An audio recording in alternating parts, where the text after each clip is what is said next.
Olá a todos, sejam bem-vindos ao Topless e neste vídeo nós vamos analisar a situação geopolítica no mundo para hoje, sexta-feira, dia 22 de agosto de 2025 e também vamos analisar a situação no terreno e ver os avanços que tivemos no mapa, no conflito entre a Ucrânia e a Rússia e nas últimas 24 horas tivemos atualizações bastante interessantes e por isso vamos começar. E nós estamos perante 3 dias muito importantes neste conflito. E o primeiro dia é hoje, e hoje é o dia da bandeira da Federação Russa. Portanto, hoje é uma comemoração muito importante aqui na Rússia e no domingo vai ser o dia da independência da Ucrânia. E portanto, se alguma das partes quiser afetar as celebrações do outro país num dia tão importante, estes são os dias para fazer isso. Contudo, nos últimos anos, nem a Ucrânia nem a Rússia aproveitaram esta situação para estragar a festa de um do outro porque sabiam que os ataques iam ser recíprocos e, portanto, ia sempre haver uma resposta por parte do inimigo. E, portanto, tanto a Rússia como a Ucrânia deixaram o seu inimigo, o seu rival aqui no conflito, celebrar com tranquilidade os seus dias muito importantes. Só que o que aconteceu hoje foi que a Ucrânia atacou o território da Rússia e atingiu, aqui na cidade de Bryansk, uma refinaria de petróleo. Esta refinaria de petróleo era responsável por bombear petróleo para o país da Hungria e as autoridades da Hungria já reclamaram com o governo de Zelensky por causa desta destruição, porque a Hungria comprava através deste ducto que aqui passa petróleo muito barato. E portanto a Ucrânia hoje não só atacou o território da Rússia, mas também atacou um país da União Europeia. Este país da União Europeia é a Hungria. E portanto a Ucrânia já realizou aqui um ataque bastante forte que vai afetar aqui a indústria petrolífera, mas também a economia da Rússia durante as próximas semanas, porque esta refinaria ficou bastante danificada, quase a 100% danificada, e portanto a Ucrânia já deu o seu passo. Contudo, vemos que foi um ataque bastante limitado, só foi registado apenas um ataque no território da Rússia, não tivemos mais ataques registados em nenhum lugar e portanto a Ucrânia atacou a Rússia neste momento.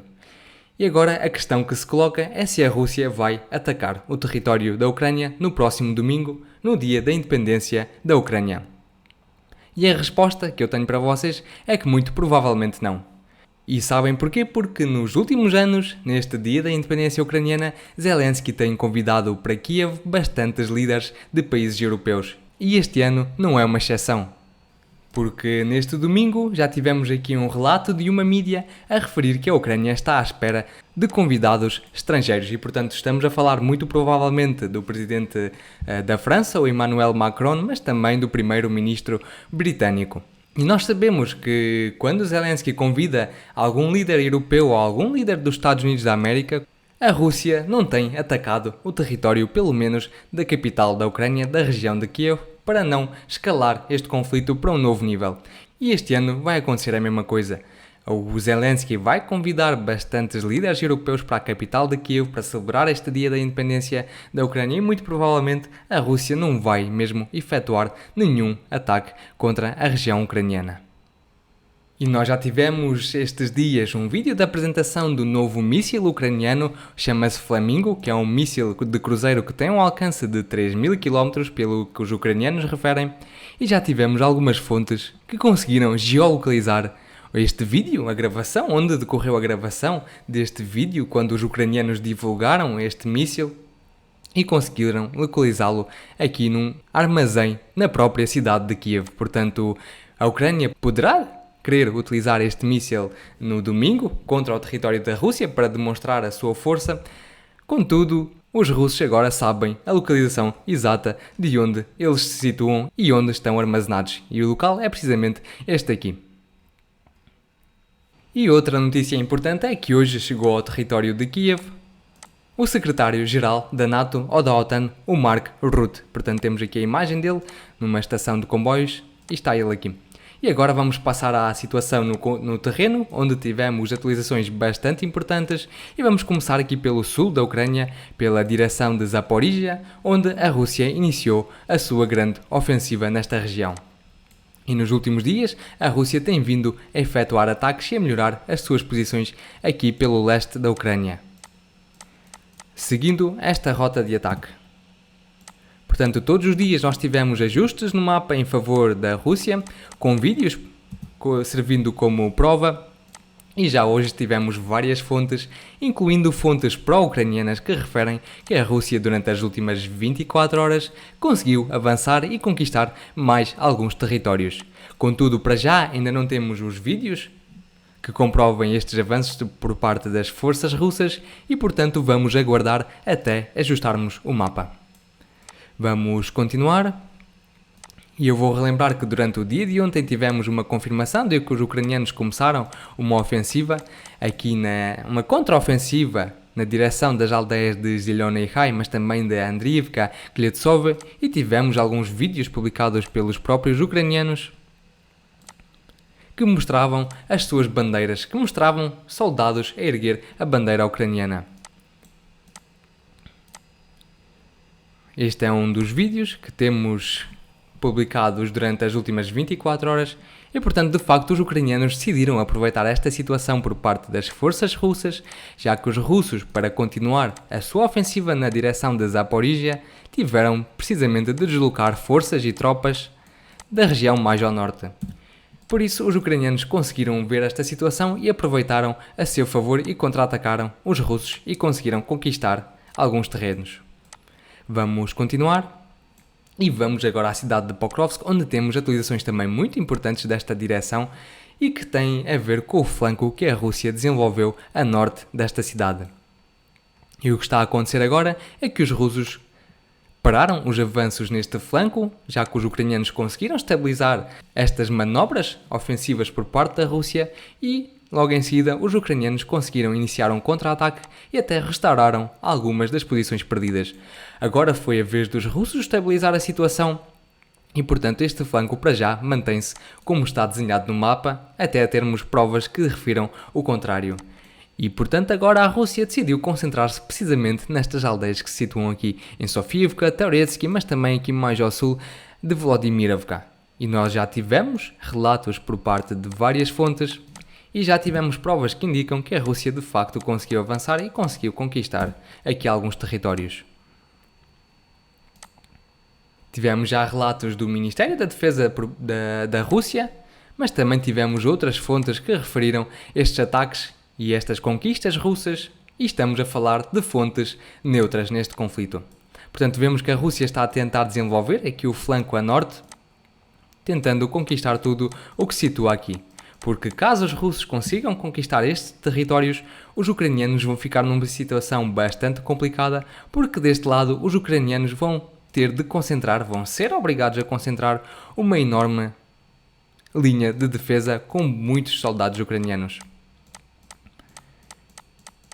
E o que acontece é que estes soldados vão ficar na defesa e a Rússia poderá escolher, ao longo desta linha de 50 km, em que direção atacar. Isto vai ser uma tarefa muito complicada para os ucranianos, porque os russos poderão, por exemplo, continuar a atacar a cidade de Konstantinivka ou poderão avançar em direção à cidade de Pokrovsk e semi-encercá-la. Ou encercá-la completamente, porque semi-encercada ela encontra-se já neste momento. Outra alternativa para os russos seria avançar na direção ao norte. E é por isso que os ucranianos vão estar numa situação complexa, porque eles não vão saber ao certo qual será a principal rota de ataque por parte das forças russas.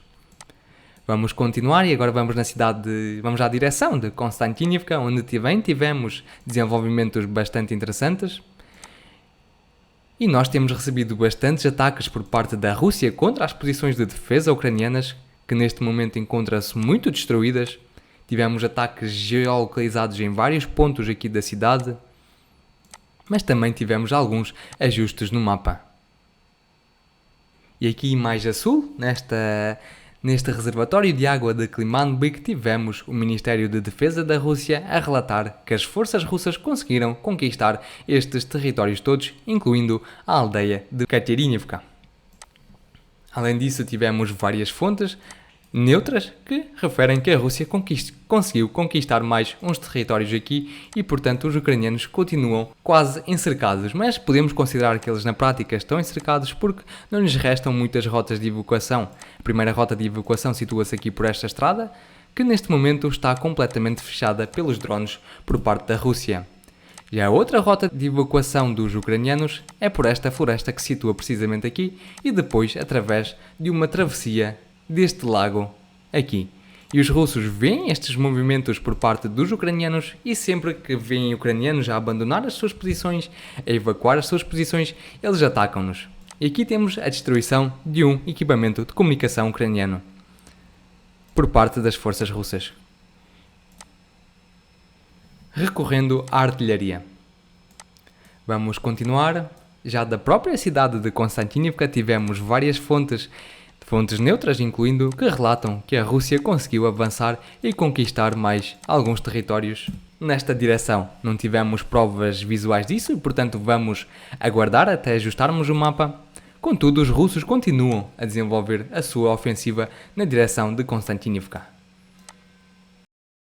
Vamos avançar e agora vamos aqui à cidade de Siversk, onde também tivemos atualizações bastante importantes, e estas atualizações vêm aqui da floresta que se situa ao norte desta cidade, onde tivemos relatos por parte de fontes pró-ucranianas. Estamos a falar da fonte Deep State, que divulgou que de facto os russos avançaram e conseguiram quebrar aqui as defesas ucranianas nesta direção aqui. Portanto, o que acontece é que os russos decidiram dividir as forças de defesa ucranianas em duas porções, uma mais a oeste, neste território, e outra mais na parte a leste.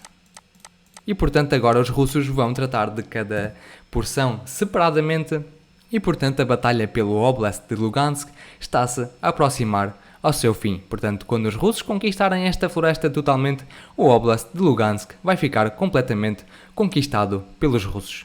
E, portanto, já muito provavelmente durante este ano teremos a batalha pela cidade de Siversk, que neste momento é uma grande fortificação das defesas ucranianas.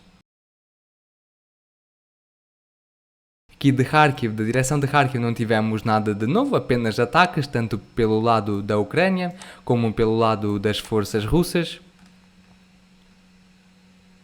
E em Sumy tivemos alguns ajustes no mapa, desta vez a favor das forças russas, que conseguiram aqui dominar quase completamente a aldeia de Yunakivka. E tivemos provas disso, que foram ataques efetuados pelas forças ucranianas nesta direção contra as forças russas. Não vamos ver este vídeo até ao fim por causa da violência, mas temos provas de que os russos melhoraram ali as suas posições.